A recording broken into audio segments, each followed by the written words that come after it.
ওয়ার্ডে সুপারস্ক্রিপ্ট এবং সাবস্ক্রিপ্ট আনার জন্য কি করবেন দেখে নিন। এটি করার জন্য এখানে এক্স প্রেস করবেন, এক্স, এরপর এক্স স্কোয়ার করার জন্য এখান থেকে দেখতে পাচ্ছেন এক্স স্কোয়ার রয়েছে, এক্স স্কোয়ারটি সিলেক্ট করবেন এবং ওপরে এখানে লিখে দিলেই দেখতে পাচ্ছেন এক্স স্কোয়ার হয়ে গেছে, সুপারস্ক্রিপ্ট হয়ে গেছে। এরপর সাবস্ক্রিপ্ট করার জন্য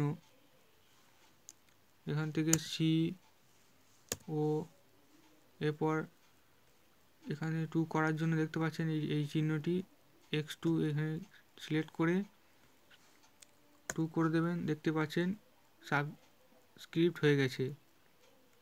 এভাবে সুপারস্ক্রিপ্ট এবং সাবস্ক্রিপ্ট করতে পারবেন ওপরে এই দুটি চিহ্নের মাধ্যমে।